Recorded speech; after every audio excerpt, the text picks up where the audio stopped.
So last question, and the bell's about to go, so get ready for some noise in the background.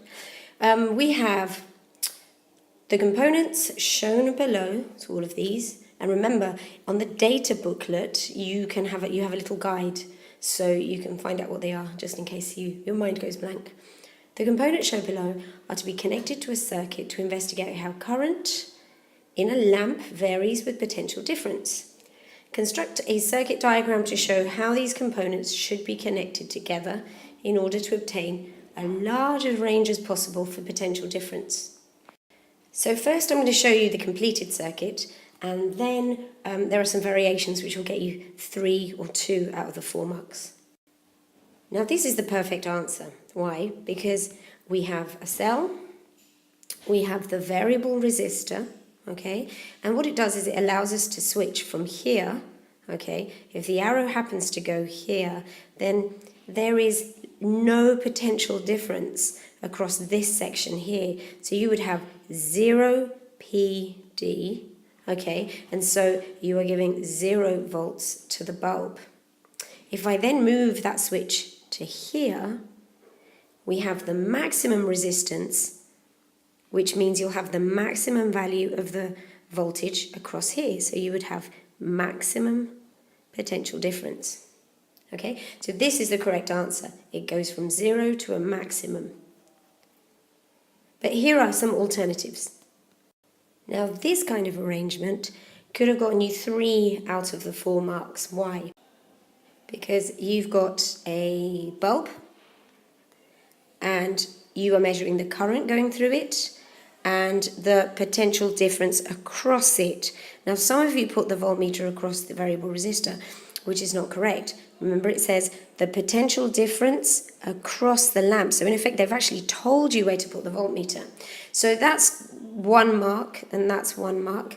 And then this variable resistor here will allow you to vary the current. So it is allowing you to take a range of values, but it's not allowing you to take the maximum, as large a range of values as possible.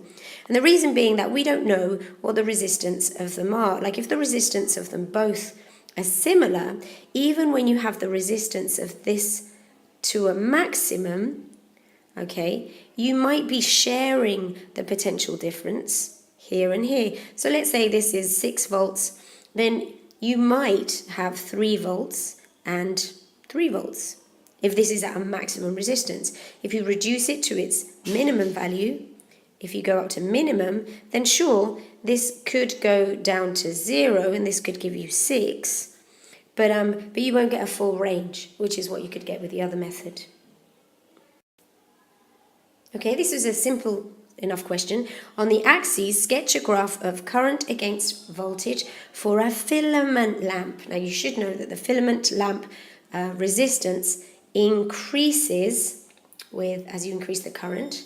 So it's going to be a curve whose gradient, or the inverse of the gradient, will increase, okay, which is what's happening here.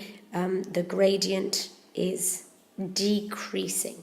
Okay, so let me rephrase that just in case I'm just talking nonsense. As the gradient of this graph decreases, because the resistance is 1 over the gradient of a current voltage graph, then this shows that the resistance of the bulb is increasing. Basically, just learn this off by heart, but always be careful that they put current here and voltage there. If they do it the other way around and actually give you voltage and current, then you would show it like this. Now we have a straightforward question. The lamp is marked with the symbols 1.24 and 3 milliwatts. Calculate the current, so you need a relationship that relates power and voltage and would give you the current. So that's power equals current times voltage, which is... Okay, so we have voltage is 1.25 and power is 300 times 10 to the minus 3. So if you substitute those values in, you should get 0.24 amps. For part D, we have resistivity. okay? At working temperature of 4 times 10 to the minus 7, the total length of the tungsten filament is 0.80. So this is a resistivity question, and they want you to find the radius. So you use your resistivity formula, R equals rho L over A. But we don't have the resistance of the lamp.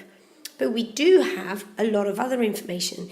We've got the current, we've got the voltage, so we can just work out the resistance first. So if we do R equals V over I, which can be worked out by doing 1.25 from here divided by the current, which is here, 0.24, and that equals 5.2, okay? So we now have our resistance. So if we substitute all those values in now, we've got 5.2, which is our resistance, equals 4 times 10 to the minus 7 times 0.8, which is the length, to give us an area of 6.15 times 10 to the minus 8 meters squared. And then from there, you would find your radius. And quite straightforward, if that area is equal, let me sneak it in down here because I've run out of room. If pi r squared equals this, you just divide this by pi and square root it, and you should get an answer of 1.4 times 10 to the minus 4 meters.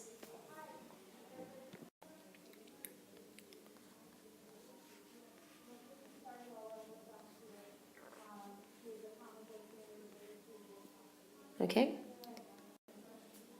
But oh no, there is internal resistance. So there is an internal resistance of 1.2 ohms. So you need to sneak in a little resistor there of 1.2 ohms. Now, do the lamps get enough potential difference to light? So is the potential difference across those lamps equal to 1.24? Well, the EMF of the light bulb is 1.5. So the first thing we need to do is work out the current going through it, because if we work out the current, then we can do all kinds of calculations. So what is the total resistance? Well, okay, so the first step is to find the total resistance in this circuit.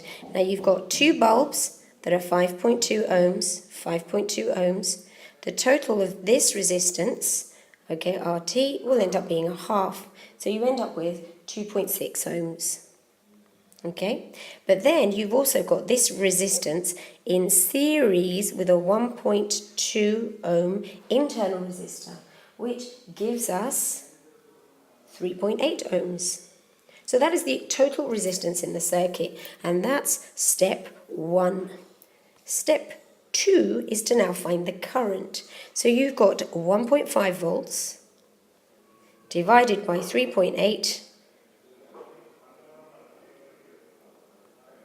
Okay, so that gives us a current of 0.4 volts, amps, sorry.